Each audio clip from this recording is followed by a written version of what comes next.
రెండవ కొరింథీయులకు రాసినటువంటి పత్రిక.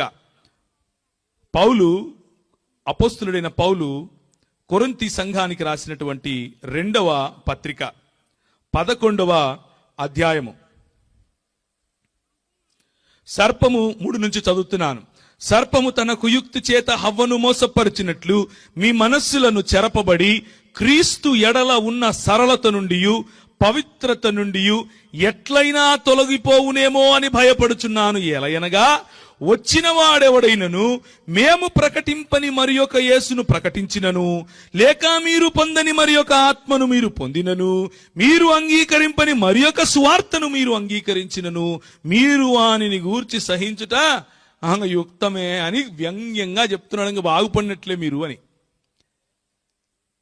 అన్నము తిని బలమైన ఆహారము తినేవారు దూరము నుండే యుద్ధ వాసన పసిగట్టాలి. దూరము నుండే సంఘము పట్ల జరుగుతున్నటువంటి ఈ వ్యూహాన్ని పసిగట్టగలగాలి. యేసు క్రీస్తు యొక్క వర్చస్సు, యేసు క్రీస్తు యొక్క క్యారెక్టర్, యేసు క్రీస్తు యొక్క దేవత్వాన్ని ఫోకస్ చేసి ఎవరైతే సంఘము బయట నుండైనా సరే, సంఘము లోపలి నుండైనా సరే ఆయనను తగ్గించే ప్రయత్నం చేస్తున్నారు, ఆయన దేవత్వాన్ని తగ్గించే ప్రయత్నం చేస్తున్నారు, అలాంటి వారిని దూరము నుండే పసిగట్టాలి.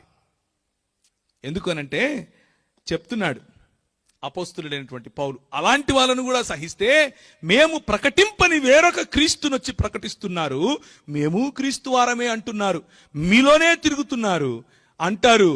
మనకు ఆరాధన అక్కర్లేదు అంటారు, మనకు బల్లక్కర్లేదు అంటారు, మనకు ఇవన్నీ ఎందుకు వేస్ట్ అంటారు, మనకు క్రీస్తు ఆరాధన అక్కర్లేదు.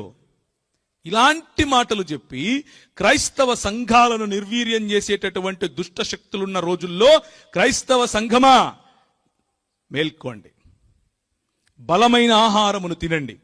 క్రైస్తవ సంఘమా 66 పుస్తకాలున్నటువంటి ఈ బైబిల్ గ్రంథములో ఉన్న జ్ఞానమును వక్రీకరించి చెప్పే వాళ్ళు ఎంతమంది వచ్చినా సరే క్రైస్తవ సంఘం ఎన్నటికీ నిర్వీర్యమయ్యేది కాదు. సార్వత్రిక క్రైస్తవ సంఘము బోధిస్తున్నటువంటి సత్యము ఎన్నటికీ నిర్వీర్యమయ్యేది కాదు.